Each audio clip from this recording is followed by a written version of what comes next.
partir dali, da derrota da emenda 3 que eles tiveram, nós passamos a ter conquista no Congresso. Nós estávamos num momento bom, o Brasil crescendo, aquela história toda, isso no ano passado, né? No ano atrasado e passado até o meio do ano, nós conseguimos legalizar as centrais sindicais, e na legalização das centrais eles tentaram acabar com o imposto sindical. E até com um discurso bonito, de que aquilo era bom para os trabalhadores. Só que por trás daquilo, né, nós da Força Sindical sempre achamos que poderia ter uma outra contribuição para os sindicatos que não fosse o imposto sindical. Mas, naquele momento, a tentativa de acabar com o imposto sindical tinha por trás uma outra ideia, de que, como não conseguiram mexer com os direitos, nem daqui nem dali, o jeito era quebrar a estrutura sindical. Porque, acabando com o imposto sindical, você quebraria todas as federações e todas as confederações e todos os sindicatos rurais. Né? Por isso que o Caiado imediatamente apoiou a proposta ali. Né? E, com isso, eles quebrariam a estrutura sindical, né? Quebraria a espinha dorsal do movimento sindical. Nós fomos para o Senado, derrotamos no Senado, e, bom, lembrar, no Senado, nós não só derrotamos no voto, até porque nem teve voto. Lá teve 100% de voto no Senado, porque foram todos os senadores que estavam presentes falaram a favor dos sindicatos do Brasil inteiro. Enfim, então, depois voltamos para a Câmara, derrotamos eles também lá. Enfim, mas tinha toda uma tentativa de tirar direitos. Né? Nós conseguimos, então, não só manter os direitos, como conseguimos ampliar esses direitos. Né? Vocês se lembram, por exemplo, que a proposta que tinha para fazer a reforma da Previdência, e que a gente conseguiu também barrar, quando eu digo a gente, foi que nós também percebemos que nós só tínhamos um jeito de enfrentar isso no Congresso Nacional, e também no governo Lula, porque o governo Lula é um punhado de gente, né? Gente de PDT, PCdoB, PSB, do PT, mas também tem gente do PP, né? Gente, só não tem do PFL, né? Mas então é gente de esquerda e também gente de direita. E tem ainda a equipe econômica que normalmente trabalha contra nós. Todas as vezes que a gente tem alguma conquista lá, tem que derrotar a equipe econômica. Então, estas tentativas, nós conseguimos não só barrar, como conseguimos avançar. Vamos falar de um avanço importante para os trabalhadores brasileiros, que foi uma conquista de aprovar uma política para o salário mínimo até 2023. Né? Esta proposta foi construída pelas centrais sindicais. Quando nós nos unimos, a gente ia com uma única posição ao governo, ao Congresso Nacional, e conseguimos fazer uma política para o salário mínimo até 2023. Que parece pouco, mas vamos só pegar os últimos anos. No ano passado, o aumento do salário mínimo significou mais de 30 bilhões de reais para as pessoas mais pobres do Brasil. Agora, no mês, nós tivemos com o presidente Lula 20 dias atrás, todo mundo dizia, o governo não vai aplicar os 12% no salário mínimo, porque está em crise, as empresas estão com dificuldade, não vai dar para pagar 12%, e nós fomos ao presidente Lula, ele falou, pode descer e anunciar que eu vou aplicar os 12%, é acordo que eu fiz com vocês, eu vou cumprir. E isso foi importante, porque nós estamos colocando na mão das pessoas mais pobres do Brasil, que é quem ganha salário mínimo, 27 bilhões de reais no momento de crise. Né? Essas pessoas não vão guardar dinheiro, esse dinheiro é para comprar esses 50 reais a mais, vai comprar, vai ajudar a economia nesse momento. Enfim, então, nós conseguimos regulamentar o trabalho do comércio aos domingos e tal. A partir daí, nós diríamos o seguinte, o Brasil estava indo bem, crescendo, emprego, né? O ano passado teve 2 milhões de novos empregos. Aí veio a crise. A crise começou lá com o subprime dos Estados Unidos, né? Ou seja, para as pessoas que não tinham mais dinheiro para pagar as suas casas. E crise, eu entendo assim, a crise parece com uma pedra que você joga na água, que vai fazendo aquela onda, né?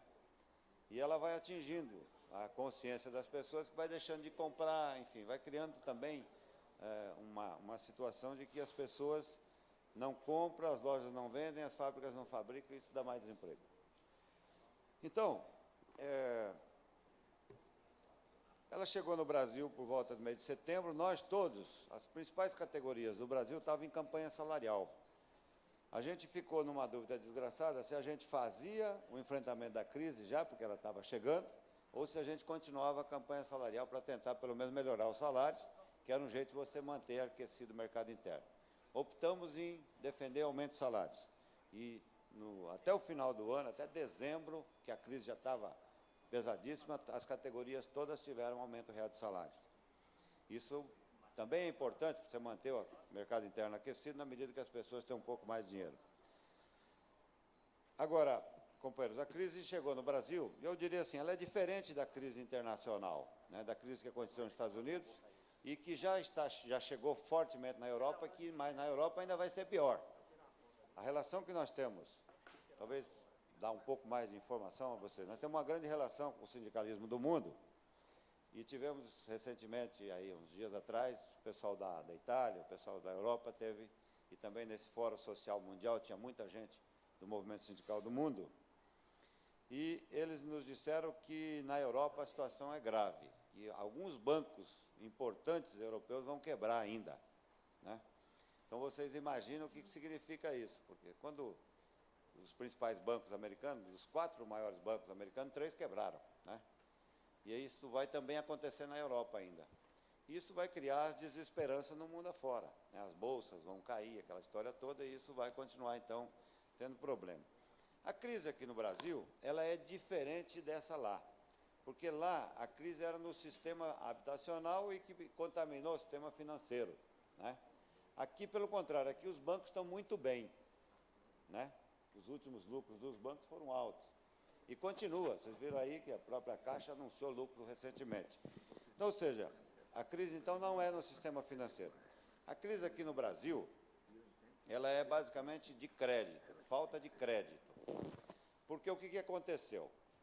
As grandes empresas brasileiras, elas emprestavam dinheiro fora do Brasil. Não sei se vocês viram esses dias atrás, aí saiu aí que a Petrobras emprestou 2 bilhões de reais.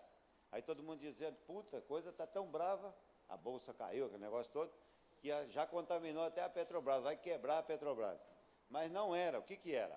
É que essas operações é normal na Petrobras ou nas grandes empresas. Ela fazia fora do Brasil, né? Porque o dinheiro é mais barato lá, os juros menor, tal, essa coisa toda.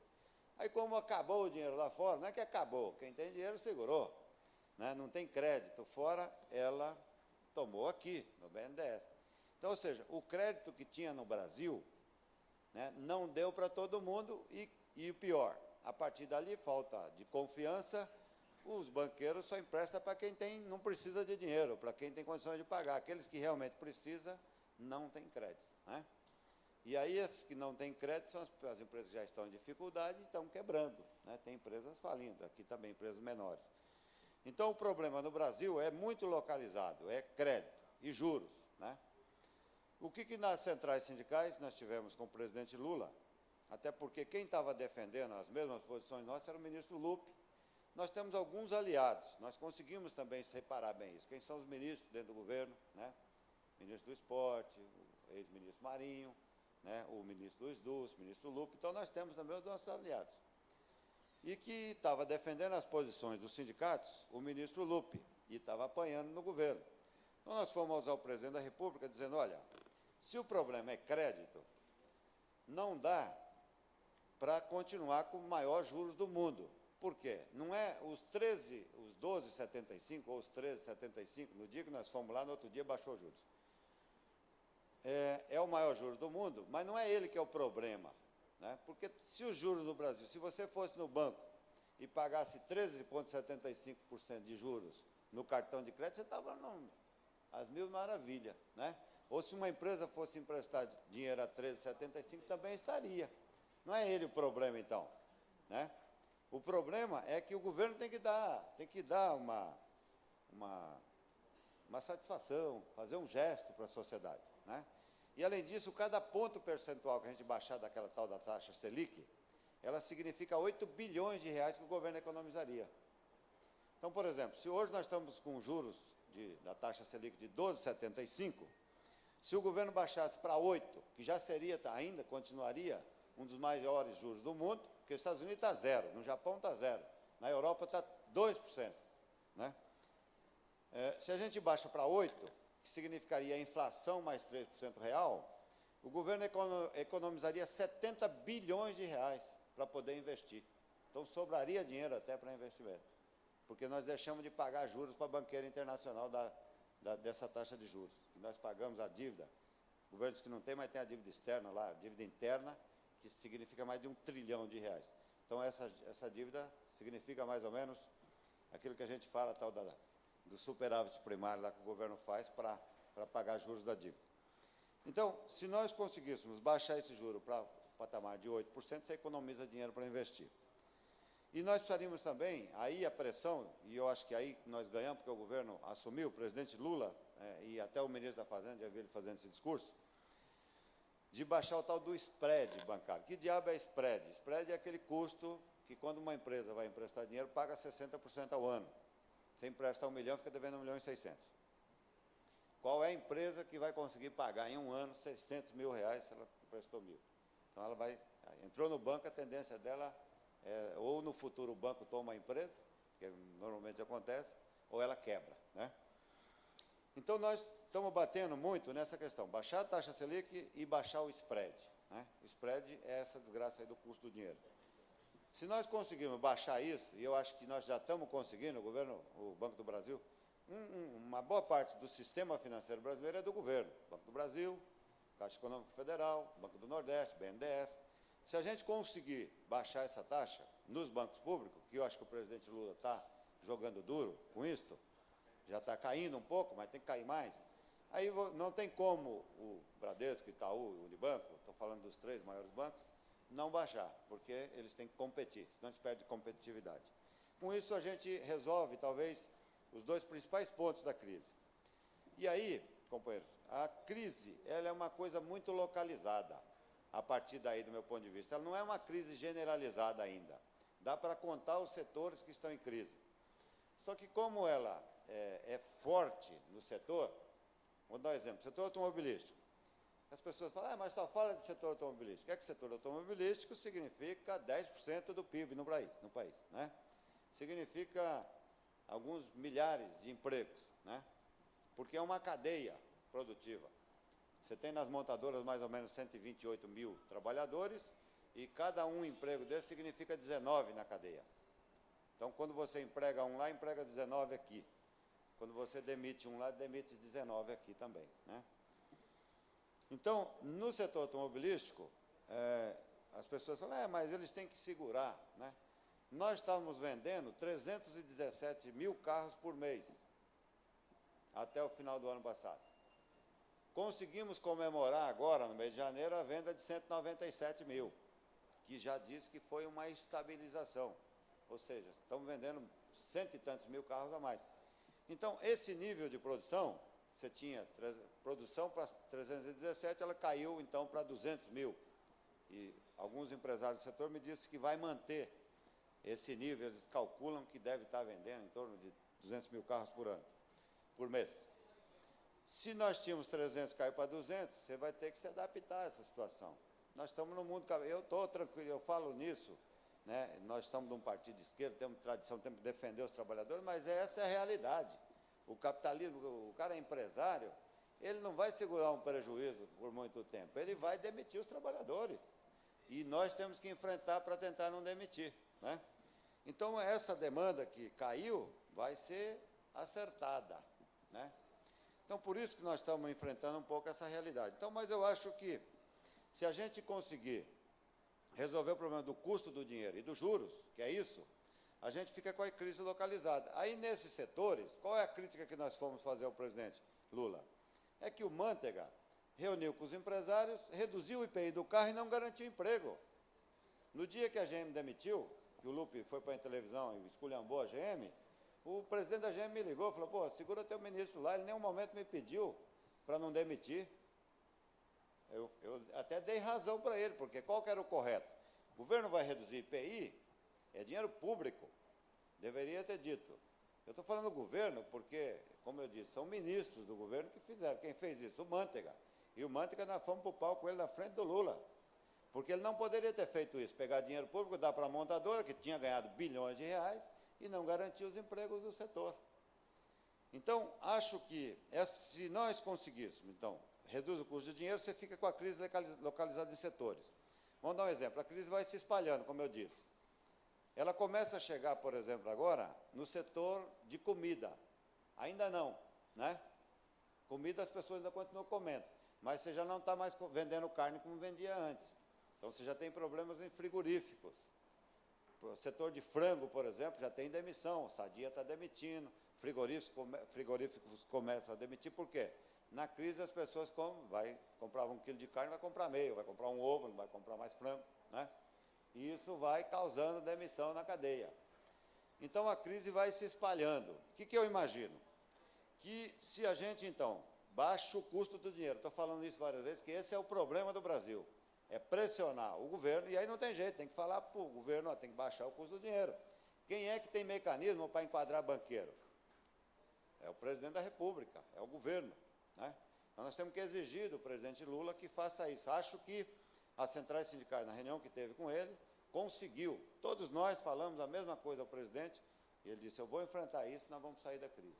E, a partir dali, eu fiquei satisfeito, porque ele continuou falando exatamente o que nós falamos para ele, né? Então, acho que ele está enfrentando e sabe que o problema está ali.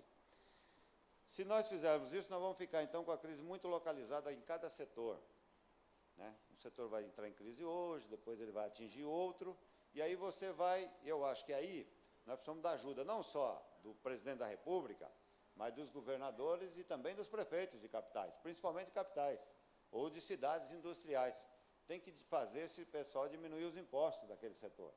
Aí tem que ser negociação por setor, para baixar os impostos e garantir os empregos daquele setor. Agora, como eu disse, eu acho que ela não é uma crise, então, que vai atingir todo mundo, vai atingindo setor por setor, e é possível, então, combater, né, porque não é generalizado e não é no sistema financeiro. E nós também, pela primeira vez, né, o movimento sindical, uns falam contra, outros falam, mas na prática está todo mundo fazendo. Nós topamos discutir para combater os efeitos da crise. Para combater a crise, precisa das medidas dos governos.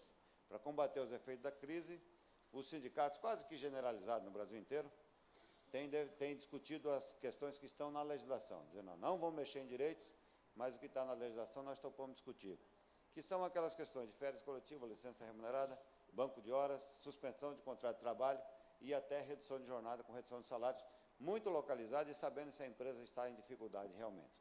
Isso tem acontecido pelo Brasil afora. E essas questões também é um pouco de amadurecimento do movimento sindical, que percebeu que é melhor segurar o emprego lá. Agora, nós também topamos discutir isso porque a gente imagina, e trabalhamos com a ideia, de que a crise não é uma crise que vai demorar 2, 3 anos.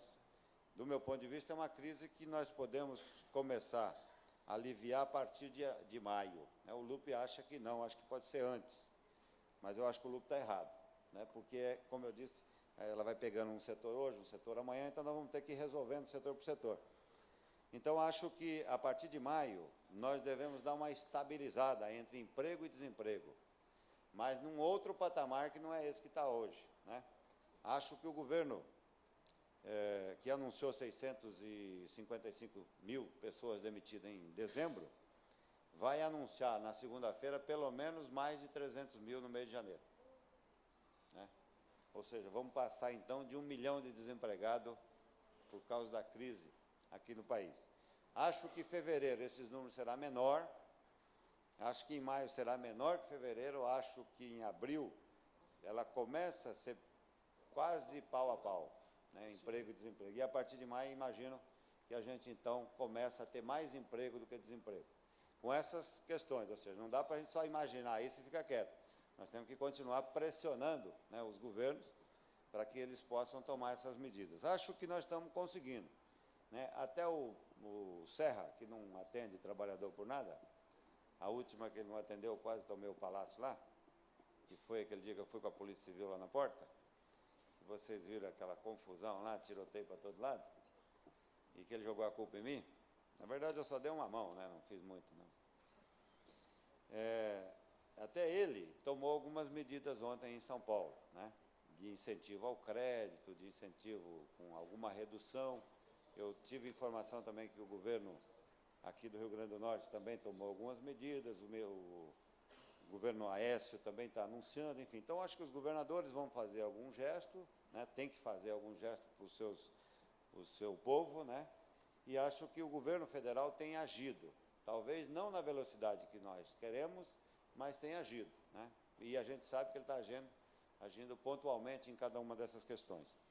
E, por outro lado, a gente também tem negociado muito com o ministro Carlos Lupe, que é o presidente do meu partido, afastado, mas é responsável pelo trabalho no Brasil. E ontem nós conseguimos que o CODEFAT anunciasse, então, e o ministro anunciou, o aumento das parcelas do seguro-desemprego, né, de 3 a 5, para agora de 5 a 7, para aqueles setores que estão com dificuldade. Estou até atrás do ministro hoje, não consegui achar, que ele está voltando, ele estava aqui em Fortaleza, para discutir com ele o seguinte: não dá para ele diferenciar o trabalhador que perdeu o emprego, né? Porque tem setor que está tendo mais desemprego, mas o desempregado de um setor que não foi tão afetado é tão desempregado como aquele que foi afetado. Então, não dá para ficar discutindo isso, tem que dar para todo mundo que perdeu o emprego, né? Seguro-desemprego tem que ser estendido a todos os trabalhadores que perderam o emprego com a crise. E aí, eu acho que com 7 meses, a gente pode passar. Eu tenho defendido no governo que eles aumentem para 10 parcelas do seguro-desemprego. É bom lembrar que na França é 37, né? Você pode ficar na França 3 anos e 1 mês desempregado, que o governo paga para você ficar. Aqui, a gente está brigando ainda para chegar a 7, chegamos ontem.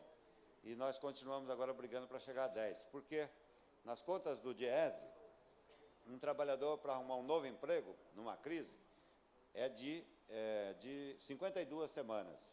Isso dá exatamente 1 ano, né?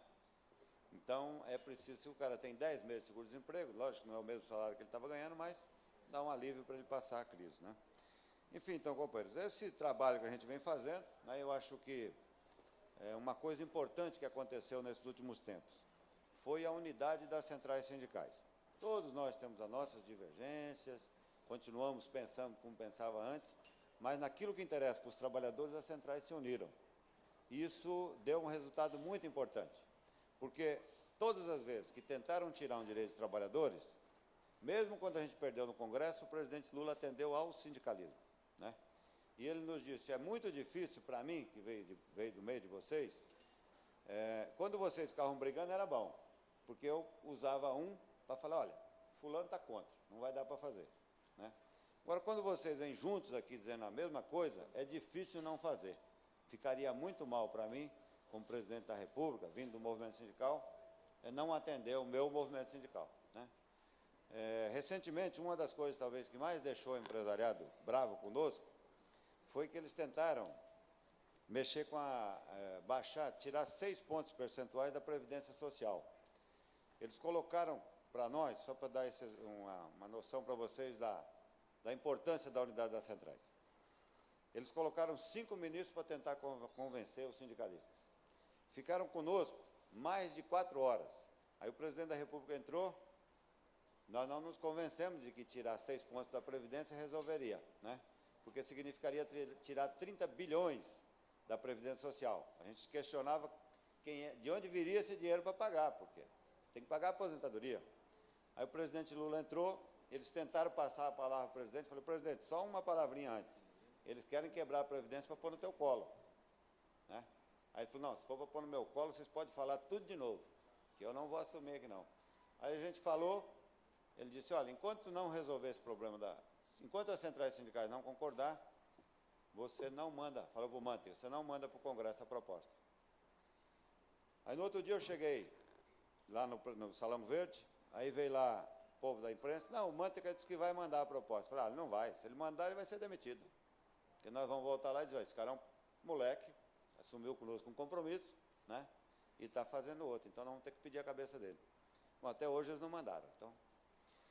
Mas olha, companheiros, então, essa coisa da unidade das centrais sindicais, acho que foi uma das coisas mais importantes, né, que nós conseguimos aí no último tempo, nos últimos tempos. Eu queria dar uma última informação, até porque o pessoal estava falando.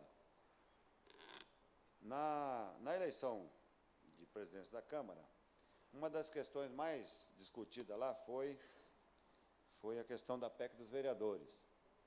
Teve uma pressão muito grande dos deputados para votar no Michel Temer, que ele assumisse o compromisso de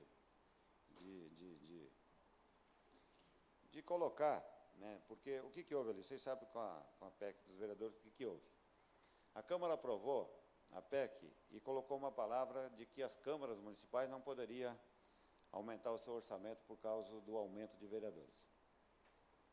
Aí foi lá para o Senado, e o Senado tirou essa palavrinha, que não poderia aumentar o orçamento.